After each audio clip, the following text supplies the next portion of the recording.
Hello students, welcome to my YouTube channel feel mathematics. जैसा कि अपन determinant chapter कर रहे थे, तो सभी जो लोग नए व्यूवर्स हैं वो चैनल को लाइक और सब्सक्राइब जरूर कर दें और वीडियो को एंड तक देखें। जैसे मैंने कहा था कि मैं सारे इंपॉर्टेंट क्वेश्चंस जो पूछे जाते हैं और पूछे जा सकते हैं आगे भी, और जिन पे बेस्ड जो है पूरा चैप्टर है वो सारे क्वेश्चंस करवा रहा हूँ, तो ध्यान दे के पढ़ें एक बार।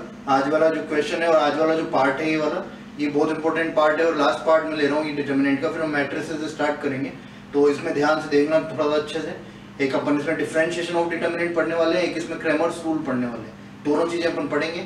तो पहले डिफरेंशिएशन ऑफ डिटर्मिनेंट पे बेस्ट क्वेश्चन में लिख चुका हूँ बोर्ड पे, तो आओ स्टार्ट करते हैं। देखो आगे ये क्वेश्चन लिखा हुआ है यहाँ पे कि डेल्टा एक्स कोई फंक्शन है और डिटर्मिनेंट है मतलब अपना, और डिटर्मिनेंट में जो determinant is the function of x, और ये अपने को गिवन है कि डेल्टा एक्स जो है वो इस तरह से लिखा हुआ है sin x x square e to the power x 1 2 3 2 1 0। हमें वैल्यू फाइंड करनी है डेल्टा डैश जीरो की। तो सबसे पहली बात तो डेल्टा डैश हमें फाइंड करना आना चाहिए, और डेल्टा डैश का मीनिंग यहाँ पे हो रहा है कि डिफरेंशिएशन ऑफ डिटर्मिनेंट। तो मैं थोड़ा सा हल्का सा पहले तुम्हें बता देता हूँ कि डिफरेंशिएशन ऑफ डिटर्मिनेंट क्या होता है। तो मैं पढ़ा होगा ये एनसीईआरटी में 12th क्लास में, डिफरेंशिएशन ऑफ डिटर्मिनेंट सारणिक का अवकलन, डिफरेंशिएशन ऑफ डिटर्मिनेंट। सवाल पूछ लेते हैं देखो भी इससे, अपने नेवी एयरफोर्स में भी और एनडीए में भी लेकिन थोड़ा सा फर्क होता है। यहाँ से देखो दो कैटेगरी का क्वेश्चन बन सकता है, या तो इजी बनेगा या हार्ड बनेगा, दोनों ही बात मैं यहाँ पे बता रहा हूँ। मैं देखो एक डेल्टा एक्स फंक्शन ले रहा हूँ ना, और उस डेल्टा एक्स फंक्शन को मैंने लिख दिया इस तरह से F X G X H X और A B C and D E F, ऐसे मैं लिखता हूँ ना। अब मैं इंटरेस्टेड हूँ डेल्टा डैश एक्स निकालने में। देखो एक डिफरेंशिएशन में रूल होता है क्यू इंटू वी वाला अपना, D by D X of U V. तो हम क्या करते हैं, एक फंक्शन को कांस्टेंट रखते हैं, दूसरे को डिफरेंशिएट करते हैं, u dv by dx plus v du by dx। एक बार एक को कांस्टेंट रखा दूसरे का किया, एक बार दूसरे को कांस्टेंट रखा पहले का किया। सेम फॉर्मेट यहाँ पे यूज होता है। अगर तुम रो वाइज करते हो तो रो वाइज, और कॉलम वाइज करते हो तो कॉलम वाइज।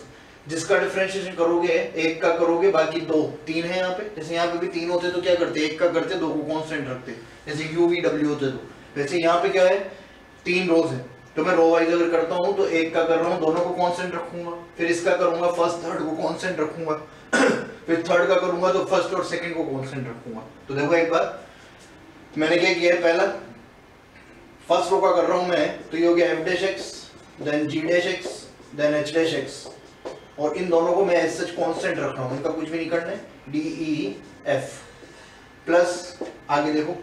अब की बार क्या करें, फर्स्ट और थर्ड को कांस्टेंट रख लें, F x gx and hx, और सेकंड रो जो है उसको मैं डिफरेंशिएट कर रहा हूँ, D by D X of a, D by D X of b and D by D X of c, और लास्ट वाली रो को भी मैंने कांस्टेंट रख दिया डी ई एफ प्लस। अब की बार लास्ट फर्स्ट और सेकंड को कांस्टेंट रखोगे, F X G X H X A B C D by D X of d, D by D X of e and D by D X of f। अब देखो मेरी बात बहुत ध्यान सुनना, देखो पूरा लिखेंगे नहीं अपन यहाँ पे, समझने की कोशिश करना बात को एक बार। ये वैसे ही दिख रहा है अपने को, कांस्टेंट क्वांटिटीज है A B C D E F, ये सब कांस्टेंट है, और कांस्टेंट का डिफरेंशिएशन जब करते हैं तो डिफरेंशिएशन जीरो होता है, तो ये भी जीरो, ये भी जीरो, ये भी जीरो। तो सीधी सी बात है, डिटर्मिनेंट में अगर कोई पूरी रो में जीरो आ गए तो सारी वैल्यू क्या हो जाएगी, जीरो। तो इसको भी एक्सपेंड करने की जरूरत नहीं है, इसको भी एक्सपेंड करने की जरूरत नहीं, ये भी जीरो, ये भी जीरो। तो यहाँ से मैं क्या कह रहा हूँ कि दो तरह के क्वेश्चन बनते हैं, या तो इजी बनेगा या हार्ड बनेगा। इजी और हार्ड का मीनिंग इतना सा है, हार्ड भी ज्यादा हार्ड नहीं होगा। ये फॉर्मेट जो है कि किसी पर्टिकुलर रो में हमें पूरे कॉन्स्टेंट्स मिल गए, जैसे यहाँ पे मिले हुए हैं, तो अगर ऐसा होगा तो ये प्लस पॉइंट हो गया, एडवांटेज हो गया अपने को, क्योंकि पूरी रो में अगर सारे कांस्टेंट होंगे तो उस पर्टिकुलर रो का जब डिफरेंशिएशन करोगे तो सारे एलिमेंट्स क्या होंगे, जीरो, और जीरो होने की वजह से पूरी वैल्यू क्या हो जाएगी, जीरो। जैसे इस वाले केस में अगर मैं बात करता हूँ तो मुझे केवल इस डिटर्मिनेंट को सोल्व करना पड़ेगा, बाकी दोनों ऑलरेडी जीरो हो चुके हैं। तो ये बात ध्यान रखोगे। देखो जनरली 3/3 का ही होता है डिटर्मिनेंट, और उसमें 3/3 में नंबर ऑफ एलिमेंट्स टोटल कितने होने वाले हैं, 9।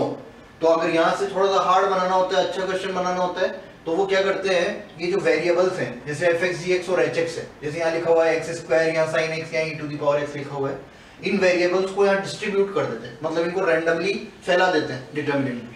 जैसे पर्टिकुलर रो में नहीं रखते, क्या करते हैं, जैसे यहाँ लिख दिया एक्स स्क्वायर, यहाँ लिख दिया साइन एक्स, यहाँ लिख दिया कुछ भी अपना ई टू द पावर एक्स। तो अब क्या हो गया, किसी पर्टिकुलर रो में पूरे एलिमेंट जीरो नहीं होंगे, लेकिन क्या होगा, दूसरा प्लस पॉइंट क्या है, एक तो प्लस पॉइंट ये है कि सब में पूरे जीरो मिल जाए।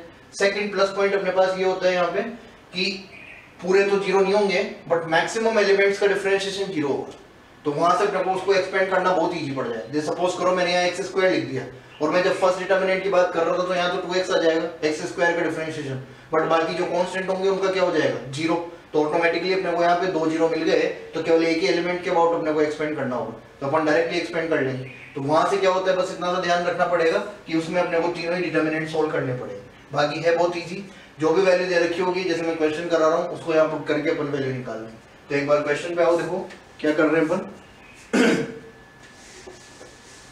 क्या फाइंड करना है, डेल्टा डैश जीरो की वैल्यू। तो सबसे पहले तो मैं क्या फाइंड कर लूं, डेल्टा डैश एक्स फाइंड कर लेता हूं। डेल्टा डैश एक्स फाइंड किया तो मैंने क्या बताया कि अपन एक एक रो वाइज चलेंगे। तो फर्स्ट रो का किया, सेकंड थर्ड को कांस्टेंट रखा, फिर फर्स्ट थर्ड को कांस्टेंट रखा, सेकंड का किया तो अपन पता है जीरो आने वाला है, सारे कांस्टेंट्स हैं। ऐसे यहाँ भी जीरो आने वाला है, थर्ड का भी। केवल फर्स्ट की बात करी, फर्स्ट का साइन एक्स का differentiation cos x, X square का डिफरेंशिएशन 2x और e to the power x का differentiation e to the power x। Elements जो है ये कांस्टेंट रखे हैं अपन ने 1 2 3 2 1 0। आगे वाले में मैं 0 0 ऐसे लिख देता हूँ समझने के लिए, क्योंकि इसका भी डिफरेंशिएशन जीरो और इसका भी जीरो, केवल इसकी बात करनी रहेगी। क्या करना है, वो भी डेल्टा डैश जीरो की वैल्यू निकालनी। तो जहां जहां फंक्शन में x दे रखा है वहां पे क्या पुट कर दोगे, जीरो। तो पुट किया zero, cos zero is 1, cos zero क्या होता है 1, cos zero 1, 2 into 0 is 0, e to the power 0। Exponential function है, किसी की पावर 0 होती है तो उसकी वैल्यू 1 होती है, तो यहाँ लिख दोगे 1। ये हो गया अपना 1 2 3 2 1 0। सिंपली एक्सपेंड करके वैल्यू निकालेंगे। ये एक एलिमेंट 0 हो गया तो कोई बात ही नहीं इसकी। तो फर्स्ट एलिमेंट लिया 1, 1 के अबाउट एक्सपेंड किया, करस्पॉन्डिंग रो करस्पॉन्डिंग कॉलम को डिलीट किया, 0 -3। सेकेंड एलिमेंट लिखूंगा नहीं मैं, थर्ड एलिमेंट में अगेन 1 और इसके अबाउट किया तो ये गया 1 -4 -3, -3 + -3 -6। तो ये अपना आंसर हो गया, -6 इज आंसर। ये ध्यान रखना, ये स्क्रीनशॉट ले लो इसका एक बार। ये डिफरेंशिएशन ऑफ डिटरमिनेंट है, वाले लिख लेना सारणिक का अवकलन। फिर करते हैं एक और क्वेश्चन, एक बार स्क्रीनशॉट ले लो। देखो आगे नेक्स्ट क्वेश्चन, ये डिफरेंशिएशन ऑफ डिटरमिनेंट पे बेस है। ये fx है अपने, और इस fx में अपने को x = 0 पे इसका मान निकालना है, d³ fx अपॉन dx³। तो क्यूब लिखा हुआ है तो 3 बार डिफरेंशिएशन करना है अपने। तो क्वेश्चन में वैसे ही समझ जाते हैं अपन बात को कि 3 बार डिफरेंशिएशन करना है, और p जो है वो कांस्टेंट है। तो अगर p भी कांस्टेंट है तो ये वही बात हो गई, ये भी कांस्टेंट ये भी कांस्टेंट। तो सेकंड और थर्ड डिटरमिनेंट जो बनेगा डिफरेंशिएशन में वो जीरो नहीं होना है, यानी कि बचेगा कौन, केवल फर्स्ट डिटरमिनेंट। समझ रहे हो बात क्या होगा, देखो सेकंड और थर्ड जो है वो डिटरमिनेंट, तो वो रो वाले डिटरमिनेंट जो बनेंगे वो तो जीरो ही जाएंगे क्योंकि कांस्टेंट्स हैं यहाँ पे, केवल ये फर्स्ट वाला ही रहेगा। जब सेकंड टाइम करोगे वापस इसके सेकंड टाइम वाले वो सेकंड और थर्ड डिटरमिनेंट जीरो हो जाएंगे, यानी कि उनसे अपने कोई मतलब नहीं है। इस फर्स्ट वाले को अपने को 3 बार डिफरेंशिएट करना है। तो 3 बार में क्या करूंगा, देखो ऐसे लिखते नहीं है अपन, इसको शॉर्ट एंड स्वीट करने के लिए 3 बार में ये डिफरेंशिएट कर दो। तो पहले x³ का एक बार डिफरेंशिएट किया तो डिफरेंशिएशन किया तो 3x², सेकंड टाइम इसको डिफरेंशिएट किया तो 6x, और थर्ड टाइम इसको डिफरेंशिएट किया तो 6। ये तो इसकी बात खत्म हो गई। इधर आ जाओ, sin x का first differentiation cos x, second time differentiation किया तो -sin x, और थर्ड टाइम डिफरेंशिएशन किया तो -cos x। ये इसकी बात है। cos x का फर्स्ट टाइम डिफरेंशिएशन किया तो -sin x, second time differentiation किया तो -cos x, और थर्ड टाइम डिफरेंशिएशन किया cos x का -sin x होगा तो माइनस माइनस प्लस, और ये हो गया sin x। देखो यहाँ से फाइनली अपने को जो बात करनी है वो x = 0 पे करनी है। एक ही बार में करेंगे, इसे नहीं बार बार करेंगे अपन। x = 0 पे करनी है, तो x = 0, यहाँ तो 0 x है ही नहीं, तो ये 6 का 6 रह जाएगा। यहाँ पे x = 0 पे बात करोगे तो अगर मैं यहाँ पे x = 0 रखूँ तो ये बन जाएगा -cos 0, और cos 0 की वैल्यू 1 होती है तो -1। तो ये तो इसकी बात हो गई। x = 0 पे sin x की बात अगर करते हो तो sin 0 की वैल्यू होती है 0। तो तीनों एलिमेंट्स अपने पास हो गए। तो फाइनली अपना डिटरमिनेंट बनने वाला है d³ fx upon dx³ eight x = 0 का, वो हो गया अपना डिटरमिनेंट। देखो 6 -1 0, second row is also 6 -1 0, and third row is p² pq। Question खत्म हो गया। देखो दो रोज अगर आइडेंटिकल होती है, अगर दो पंक्तियां समान होती है तो सारणिक का मान 0 होता है। तो ये आंसर होगा। इसके ऑप्शंस में एक बात लिखी होती है, जैसे ऑप्शन में लिख दूं यहाँ पे p, option B is p plus P square, option C is p स्क्वायर प्लस पी क्यूब, और ऑप्शन डी में लिख देता हूँ independent of p, independent of p। जैसे बायनोमियल थ्योरम में भी अपन ने बात की थी, इस इंडिपेंडेंट का मतलब क्या होता है, p से स्वतंत्र। तो बच्चे कंफ्यूज हो जाते हैं कि 0 तो है ही नहीं, 0 है, ये वाला 0 है। इंडिपेंडेंट ऑफ p का मतलब ये है कि इसका जो आंसर निकला उसमें या तो p है आंसर, या p प्लस पी स्क्वायर या p स्क्वायर प्लस पी क्यूब है, या p है ही नहीं। तो p है ही नहीं का मतलब क्या है, 0, 0 में p नहीं है। तो इसका मतलब जो भी आंसर आएगा वो p से स्वतंत्र है, इंडिपेंडेंट ऑफ p। तो इस केस में अपन आंसर देते हैं ऑप्शन डी। ठीक भाई, तो स्क्रीनशॉट ले लो, फिर आगे करते हैं।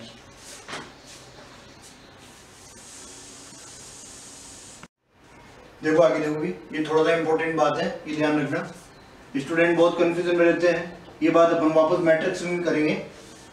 System of solution of equation, समीकरण निकाय के हल, और ये मैट्रिक्स मेथड से डिटरमिनेंट मेथड से अपने को निकालना होता है। तो देखो बात समझना, सबसे पहली बात ये कर रहा हूँ मैं, ये सिस्टम ऑफ इक्वेशन है, तीन वेरिएबल्स हैं, 3D ले रहा हूँ मतलब मैं यहाँ पे। तो a1x plus b1y plus c1z is equal to d1, इस तरह से अपन ने 3 सिस्टम ऑफ इक्वेशन लिया है। तो सिस्टम ऑफ इक्वेशन में क्या है, अपने को ये जो इक्वेशंस हैं इनके सॉल्यूशंस की बात करनी है। तो मेनली सॉल्यूशंस जो होते हैं वो दो तरह से डिफाइंड होते हैं, एक तो बोला जाता है कंसिस्टेंट सॉल्यूशन यानी कि संगत हल, और एक होता है अपना इनकंसिस्टेंट सॉल्यूशन, असंगत हल। अब बात ये है कि होता क्या है, संगत हल और इनकंसिस्टेंट सॉल्यूशन, असंगत हल और संगत हल को हम किस तरह से डिफाइन करते हैं। तो देखना एक बार, अगर ये लाइंस हैं तो लाइन वाली बात करते हैं, जैसे अपन 2D में करते हैं कि दो लाइंस मैंने ऐसे खींची है, तो इनके सॉल्यूशन की बात अपने को करनी है। तो देखो क्या होगा, अगर ये सिस्टम ऑफ इक्वेशन है और अगर इसके कंसिस्टेंट सॉल्यूशन है, तो कंसिस्टेंट सॉल्यूशन या संगत हल के केस में दो केसेस होते हैं। एक केस होता है अपना यूनिक सॉल्यूशन, अद्वितीय हल। यूनिक मतलब जिसके जैसा कोई दूसरा नहीं हो। अगर मैं कहता हूँ कि system of equation has unique solution, तो इसका मतलब है कि केवल एक सिंगल सॉल्यूशन होने वाला है, कोई दूसरा सॉल्यूशन नहीं होगा। सेकंड बात, infinite many solution, infinitely many solutions, अनंत हल कि समीकरण निकाय के अनंत हल है। तो लाइंस से अगर अपन समझते हैं, तो जब भी कोई लाइंस इंटरसेक्ट करती है तो ये जो इंटरसेक्टिंग पॉइंट होगा, this is the unique solution. ये शो करेगा कि लाइंस आर इंटरसेक्टिंग और वो किसी ना किसी एक पॉइंट पे इंटरसेक्ट कर रही है, and that point is the solution of the equation. अपने को पता है जहां भी इंटरसेक्ट करेंगे वहां पे 2 चाहे 3 के 50 लाइंस हों, अगर ये एक पॉइंट पे आके इंटरसेक्ट करती है तो ये पॉइंट इनको सेटिस्फाई करेगा, और अगर सेटिस्फाई करेगा लाइंस की इक्वेशन को तो ये इसका सॉल्यूशन होगा। सेकंड बात, infinite many solutions, infinitely many solutions या अनंत हल होने के केस में ये अपन कहते हैं कोइंसिडेंट लाइंस जो होती है अपनी संपाती रेखाएं, एक के साथ एक, इस तरह से। ये वेक्टर में अपन कहते थे कि एक ऐसे है तो एक ऐसे है, लेकिन ये जिनके अनंत हल होंगे इनफाइनाइट सॉल्यूशंस होंगे। तो ऐसी लाइंस जो है एक के ऊपर एक कोइंसिडेंट लाइंस कह सकते हैं। तो इस केस में क्या है, अपन कह देंगे कि यहाँ सॉल्यूशन जो होंगे वो इनफाइनाइट होंगे। Second case, inconsistent solution,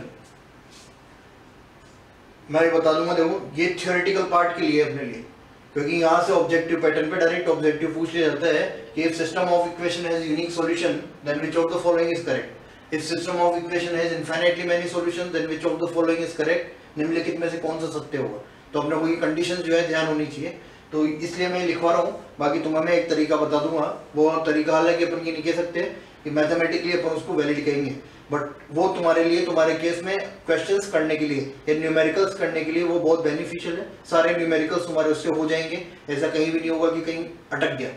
but बाकी यहाँ से ये थ्योरेटिकल कंडीशन भी हमें पता होनी चाहिए। तो एक तो कंडीशन है कंसिस्टेंट सॉल्यूशन की, संगत हल की, जिसके दो पार्ट होंगे, यूनिक सॉल्यूशन और इनफाइनाइटली मेनी सॉल्यूशन। और एक केस है अपना इनकंसिस्टेंट सॉल्यूशन, असंगत हल की। असंगत हल में एक केस है अपना नो सॉल्यूशन वाला। नो सॉल्यूशन मतलब कोई सॉल्यूशन नहीं होगा। तो कोई सॉल्यूशन नहीं होगा तो अपने को पता है कि अगर दो लाइंस जो है पैरेलल होती है तो उनका कोई भी सॉल्यूशन नहीं होगा, क्योंकि लाइंस जो है कभी भी इंटरसेक्ट नहीं करेंगी। तो पैरेलल लाइंस होगी तो ये इंटरसेक्टिंग नहीं है, तो कोई सॉल्यूशन भी यहाँ पे नहीं होगा। तो ये केस होगा अपना नो सॉल्यूशन वाला। अब देखो आगे इसी में अगर मैं बात करता हूँ, ये इसको ये जो सिस्टम ऑफ इक्वेशन है इनमें एक ही इंपॉर्टेंट रूल होता है, क्रेमर्स रूल। क्रेमर्स रूल के अकॉर्डिंग सबसे पहले अभी तो अपन यहाँ तक की बात कर लेते हैं। ये जो सिस्टम ऑफ इक्वेशन है, एक तो मैं इसका डिटर्मिनेंट बना रहा हूँ, और डिटर्मिनेंट बनाया मैंने कोफिशिएंट मैट्रिक्स बोलते हैं इसको, ये कोफिशिएंट डिटर्मिनेंट बोल सकते हो कि एक्स वाई जेड जो 3 वेरिएबल्स हैं उनके कोफिशिएंट्स लेके मैंने एक डिटर्मिनेंट बना दिया। तो कोफिशिएंट वाले डिटर्मिनेंट को तो कहते हैं केवल डेल्टा से डिनोट करते हैं। आगे अपना काम पड़ेगा डेल्टा 1, डेल्टा 2 और डेल्टा 3 से। तो डेल्टा 1, डेल्टा 2, डेल्टा 3 क्या होते हैं वो भी समझा देता हूं मैं। डेल्टा 1 जब बनाना होगा तो हम क्या करेंगे, जो फर्स्ट कॉलम होगा A1, A2, A3 उसको रिप्लेस कर देंगे ये जो कांस्टेंट्स हैं उनसे, यानी कि D1, D2, D3 से मैं यहाँ रिप्लेस कर दूं तो डेल्टा 1 बन जाएगा। डेल्टा 2 किसे बोला गया कि सेकंड कॉलम जो है B1, B2, B3 वाला, इस B1, B2, B3 वाले को रिप्लेस कर दिया मैंने और यहाँ लिख दिया D1, D2, D3। ऐसे ही सिमिलरली होता है डेल्टा 3, तो डेल्टा 3 के केस में क्या करेंगे अपन की जो थर्ड कॉलम होगा C1, C2, C3 वाला उसको मैं रिप्लेस कर दूंगा D1, D2, D3 से, तो अपने पास डेल्टा 3 आ जाएगा। अभी डेल्टा 1, डेल्टा 2, डेल्टा 3 से कैसे करना है अपने को वो आगे अपन जो है अभी इसमें लेंगे, तो इसको एक बार तुम यहाँ तक नोट कर लो। इसमें लिख लेना A1, A2, A3, B1, B2, B3 and D1, D2, D3। तो एक बार यहाँ तक स्क्रीनशॉट लो, फिर आगे क्या है इसका अपने को कैसे क्रैमर्स रूल से सॉल्यूशन देना है वो मैं बताता हूँ आगे। एक बार स्क्रीनशॉट ले लेना इसका।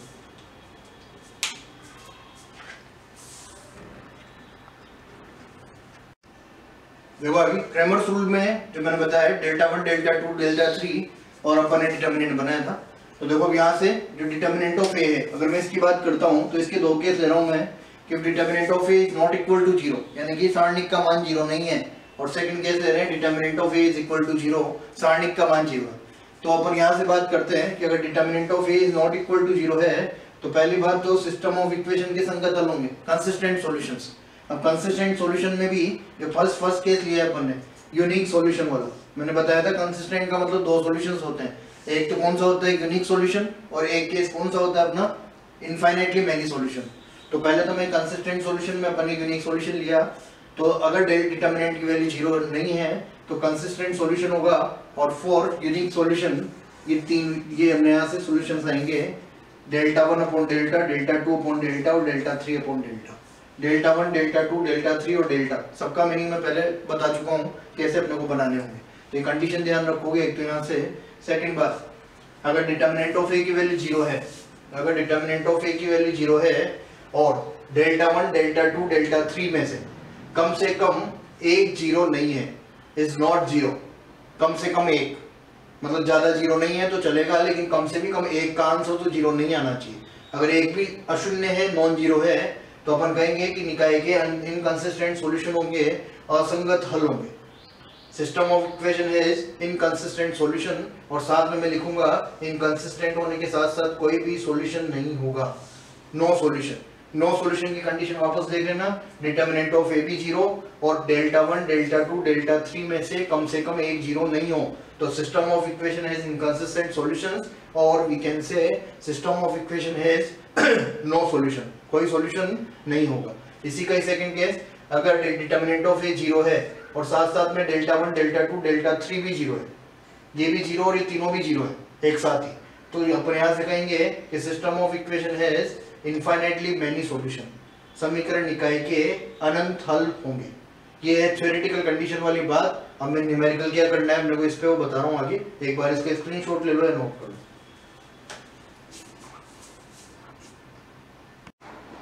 देखो आगे भी तो मैंने तुम्हें बात बताई है कि थ्योरेटिकल कंडीशन के अलावा न्यूमेरिकल में अपने को कैसे करना है। तुम ध्यान रखोगे, ये देखो ये क्वेश्चन में अपने से के की वैल्यू पूछी गई, ये के यहाँ पे, ये के यहाँ पे। अब मेरे को बताना है if system of equation has at least one non zero solution, system of equation में कम से कम एक अशून्य हल हो, कम से कम वर्ड यूज हुआ है एटलीस्ट, यानी कि एक तो नहीं चाहिए और हो सकता है एक से ज्यादा हल भी हो जो कि क्या हो, नॉन जीरो, मतलब जीरो नहीं हो और कुछ भी हो, कोई भी हल हो। तो बात ये है, देखो समझना एक बार, ये D1, D2, D3 तीनों जीरो है, तो अगर D1, D2, D3 जीरो हो गए तो पहली बात तो मैं यहाँ से लिख दूं कि डेल्टा 1, डेल्टा 2, डेल्टा 3 भी जीरो होंगे, क्योंकि डेल्टा 1 में क्या किया था, पहले कॉलम में D1, D2, D3 रखा था, इसमें सेकंड में, इसमें थर्ड में, तो किसी पर्टिकुलर कॉलम में सारे जीरो हो गए तो ये जीरो ही गए। अब क्या कंडीशन और बच गई कि डेल्टा बराबर भी जीरो कर दूं, तो डेल्टा बराबर भी अगर जीरो हो जाएगा तो ऑब्वियस सी बात है, मैं लिख के आया हूं कंडीशन यहाँ जो लिखी थी, डेल्टा 1, डेल्टा 2, डेल्टा 3 बराबर जीरो और डेल्टा बराबर जीरो। तो कंडीशन क्या होती थी कि सिस्टम के इनफाइनाइटली मैनी सॉल्यूशंस होंगे, अनंत हल होंगे, तो यहाँ से डिटर्मिनेंट भी जीरो हो जाएगा। अब तुम्हें क्या करना है वो बात समझना, ये सब नहीं देख पा रहे हैं अगर अपन, तो तुम क्या करोगे, डिटर्मिनेंट को हमेशा जीरो कर दोगे। क्या करोगे, न्यूमेरिकल के केस में बहुत सारी लैंग्वेज होती है, system of equation has trivial solutions, non trivial solutions, कुछ ही पूछा जा सकता है। जैसे मैं इसी को उल्टा कर दूं कि k का क्या मान नहीं होगा, अगर ये पूछा जाए तो भी मैं क्या करूं, डिटरमिनेंट बना के 0 कर दूं और जो भी वैल्यू आए k की उसके आगे क्या लगा दूं, इज नॉट इक्वल टू, मतलब जो भी वैल्यू आई, सपोज करो इसको 0 करने से 2 आ गया तो मैं लिख दूंगा k is not equal to 2। अगर ये पूछा गया कि k का मान क्या नहीं हो सकता और ये पूछा गया k का मान क्या हो सकता है, तो अपन डायरेक्टली जो भी आंसर आएगा वो दे देंगे। तो तुम्हें क्या करना है, तुम शॉर्ट एंड स्वीट ये ध्यान रखोगे कि अपन जो भी सारणिक होगा उसमें उसका डिटरमिनेंट बना के 0 कर देंगे। अब क्या होता है, कई बार इसमें भी एक लफड़ा होता है, चक्कर ये है कि ये जो k है वो k यहाँ दे दिया जाता है। सपोज करो ये तो अपनी जो है 0 वाली कंडीशन है कि d1 d2 d3 तीनों 0 है। अब वो क्या करते हैं, इस k को उठा के यहाँ पे रख देते हैं इस साइड। तो फिर क्या करें कि भाई डिटरमिनेंट में बनाया तो डिटरमिनेंट में तो k कहीं आएगा ही नहीं, क्योंकि सारी वैल्यूज नॉन होगी। k कहाँ रखा उन्होंने, इस साइड, राइट हैंड साइड। तो तुम क्या करोगे, डेल्टा 1 0 कर लो या डेल्टा 2 0 कर लो या डेल्टा 3 0 कर लो। कहने का मतलब उस k को मैं इधर एडजस्ट कर लूं, तीनों में से सबसे एक ही आंसर आएगा।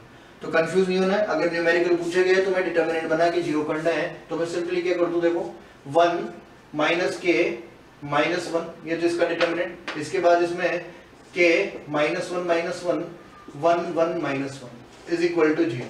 यहाँ से k की वैल्यू निकालने, तो k की वैल्यू निकालने, देखो उसको एक्सपेंड कर लेता हूँ। फर्स्ट रो के अबाउट एक्सपेंड किया तो 1, इसको इससे मल्टीप्लाई किया तो k माइनस 1, सेकेंड एलिमेंट में प्लस आता ही ऑलरेडी अपना, इससे ये है तो k minus k and plus 1 आगे जाओ। देखो लास्ट एलिमेंट इज माइनस 1 के अबाउट किया तो this is k plus 1 is equal to 0। Expand किया देखो यहाँ से k माइनस 1, इसको इससे किया तो minus k square minus k, इसको minus k minus 1 is equal to 0। ये कट रहा होगा देखो यहाँ से, क्या क्या कट रहा है, कैसे की कैंसिल आउट हो जाएगा। एक बार देख लेना, 1 minus k minus 1, k minus 1 minus 1 1 1 minus 1, इसको 1 के अबाउट एक्सपेंड किया तो इसको इससे किया। एक मिनट, यहाँ पे गलत हो गया, देखो यहाँ से इसको 1 के अबाउट एक्सपेंड किया तो ये इससे किया तो ये हो गया अपना प्लस 1, और इसको इससे किया तो ये भी प्लस 1, ये गलत लिखने में आ गया। इसके अबाउट एक्सपेंड कर रहा हूँ तो 1 प्लस 1, ये तो ये रहा है ना। इधर आ जाओ, सेकंड एलिमेंट का प्लस आ गया तो प्लस k, ये माइनस k प्लस 1, सही है। माइनस 1 के अबाउट किया तो ये हो गया अपना k प्लस 1, सही। देखो एक बार यहाँ से अगर मैं इसको करता हूँ तो ये तो हो गया अपना 2, और इसको इससे किया तो minus k square minus k, sorry plus k, और इधर minus k plus 1 is equal to 0। k से k कैंसिल आउट हो जाएगा, ये माइनस k स्क्वायर, ये 2 प्लस 1 है ना, तो ये हो गया अपना, सॉरी ये भी माइनस 1 है, माइनस 1 है, तो k से k कैंसिल आउट हो जाएगा। ये फाइनली रहेगा k square minus k square plus 1 is equal to 0, तो k square is equal to 1, तो k is equal to plus minus 1, तो हेंस k की वैल्यू क्या आ जाएगी, प्लस माइनस 1। तो मैं ध्यान क्या रखना है कि डिटरमिनेंट बना के अपने को 0 करना है। मैंने केस बता दिया है, हो सकता है k इधर हो तो अपन वो वाला डिटरमिनेंट बना लेंगे। एक बार स्क्रीनशॉट ले लो फिर आगे देखते हैं।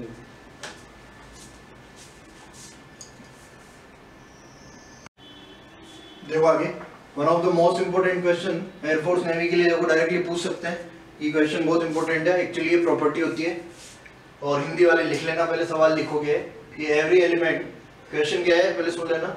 If every element of a determinant of order 3/3 is replaced by there cofactors and value of determinant is 5, find value of new determinant. यदि किसी 3/3 क्रम के सारणिक के जिसका मान 5 है, प्रत्येक अवयव को उसके सहखंडजों से प्रतिस्थापित कर दिया जाए तो बनने वाले नए सारणिक का मान क्या होगा।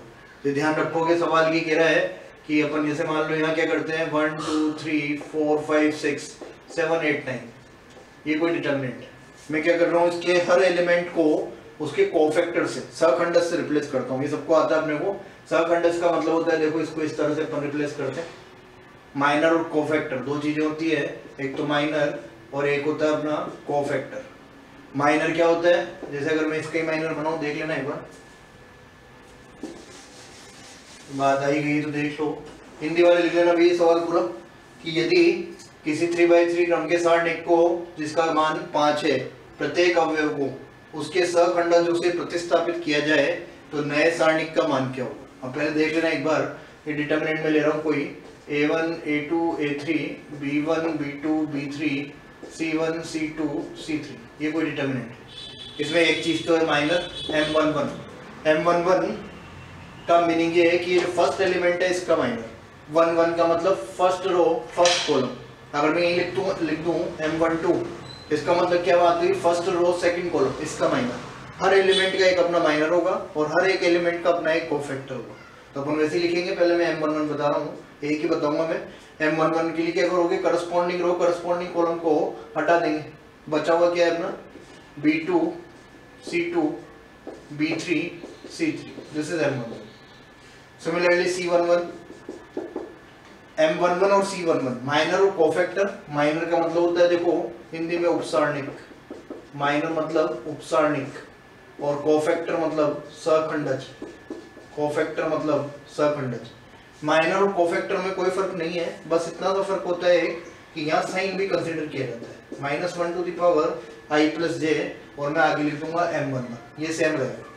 इन दोनों में क्या फर्क हो गया, यहाँ साइन लेना है। साइन का मतलब क्या होगा, i रिप्रेजेंट करता है रो को और j रिप्रेजेंट करता है कॉलम को। तो जैसे कि एलिमेंट है तो मैं इसमें लिखूंगा -1 टू द पावर 1 + 1, तो ये प्लस हो गया ऑटोमेटिकली, -1 का स्क्वायर। M11 में अपने कोई जरूरत नहीं होती, माइनर में हमें ये जरूरत नहीं होती है कि अपन साइन देखें। तो यहाँ क्या होता है कि कॉन्सेप्चुअल क्वेश्चन और होता है, ये ध्यान रखना, ये लिख सकते हैं 1 2 होता तो क्या हो जाता, 1 + 2 तो 3 हो जाता, तो -1 की पावर और होती है तो माइनस आता है, तो ये माइनस टाइम्स हो जाता। तो यहाँ से वैल्यू ऑफ डिटर्मिनेंट भी जो अपन पर एक्सपेंशन करते हैं वो भी दिया जाता है, वो ऐसे लिखते हैं देखो A11 M11 माइनस क्यों लेना पड़ा है, क्योंकि जब मैं A12 के साथ क्या लिखूंगा M12, ये पीछे वाला पार्ट जो लिखते हैं अपन जब एक्सपेंड करते हैं तो इसको डिलीट फिर इसकी वैल्यू यहाँ लिख देते हैं एक्सपेंशन में, तो उसका नाम अपन ने क्या लिख दिया है M11। तो यहाँ माइनस इसलिए ले रहा हूँ क्योंकि सेकंड एलिमेंट के साथ हमेशा माइनस आता है, और माइनस कभी भी M इसमें नहीं आएगा, इसमें तुम्हें लेना पड़ेगा अपने, यहाँ पे माइनस है तो बराबर करने के लिए वैल्यू को माइनस लेना पड़ेगा। थर्ड वन A13 M13, इस तरह से। इसी को मैं अगर कोफैक्टर्स की टर्म्स में लिखता हूँ तो क्या लिख दूंगा, देखो A11 C11। अब मुझे सब जगह प्लस लेना है, क्यों, क्योंकि जब C12 लिखोगे तो C12 में ऑटोमेटिकली यहाँ 12 की वजह से एक माइनस आके यहाँ पे एडजस्ट हो जाएगा, तो सेम वैल्यू रहेगी प्लस A13 C13, ये भी नोट कर लेना, बात ही आ गई। तो यहाँ से ध्यान रखना, इसके केस में अगर ये जो सॉल्यूशन है ना, प्रत्येक अवयव को उसके सहखंड से प्रतिस्थापित किया जाता है, तो बनने वाला जो नया सारणिक होता है उसका मान डेल्टा डैश में ले रहा हूँ, वो बराबर होता है डेल्टा की पावर n-1 के, where n is order of determinant, n जो होगा वो ऑर्डर ऑफ डिटर्मिनेंट होगा, सारणिक का क्रम क्या है 3/3, और डेल्टा की वैल्यू जो है अपने को दे रखी है 5 के बराबर क्वेश्चन में ऑलरेडी। तो जो न्यू फॉर्मिंग डिटर्मिनेंट बनवाएंगे नहीं तुमसे कि डिटर्मिनेंट बनाओ, ऐसा नहीं आता है सवाल कि नया डिटर्मिनेंट बनाओ और रिप्लेस करो, क्योंकि ये बकवास हो गई। 9 एलिमेंट्स है, 9 एलिमेंट्स का उपसारणिक निकालना और फिर उसको सारणिक बनाना ही नहीं होता है। क्वेश्चन यहाँ से पूछा जाएगा प्रॉपर्टी बेस्ड, और ये थोड़ा सा इंपॉर्टेंट है, ध्यान रखना इसको। तो delta dash is equal to delta to the power n-1 सब दे रखा है, तो जो न्यू फॉर्म डिटर्मिनेंट होगा डेल्टा की वैल्यू 5 और n की वैल्यू कितनी है 3, तो यहाँ रिप्लेस कर दोगे 3 - 5 यानी कि 5 स्क्वायर, और 5 स्क्वायर इज इक्वल टू 25, तो ये आंसर होगा अपना 25। तो ये प्रॉपर्टी बना के लिख लेना या कैसे भी इसको लिख लेना। ये सारे क्वेश्चन जो है बहुत इंपॉर्टेंट है, मैंने पहले भी कहा है, देखो जो भी नए व्यूअर्स हैं जो चैनल को देख रहे हैं पूरा देखें, हमेशा वीडियो को एंड तक देखो। अब जैसे यही क्वेश्चन था अभी लास्ट में करवाया है, तो ये इंपॉर्टेंट क्वेश्चन हो सकता है सारे वीडियोस बेकार हो जाए और यही क्वेश्चन पेपर में आ जाए, तो जो भी लोग हैं वो पूरे क्वेश्चन देखें, ऐसा बीच में स्किप नहीं करें। पूरे व्यूवर्स जो हैं, जो भी नए व्यूवर्स हैं, जो भी नए हैं, वो पहले वाले पार्ट भी देखें जो भी करवाए हुए हैं, ताकि तुम मेरे साथ कॉप अप कर पाओ और जो मैं जिस फॉर्मेट में पढ़ा रहा हूँ वो फॉर्मेट तुम्हें सेट हो पाए। बाकी प्रिपरेशन करो अच्छे से और पढ़ाई पूरी करी जाए। तो मिलते हैं नेक्स्ट वीडियो में, ऑल द बेस्ट।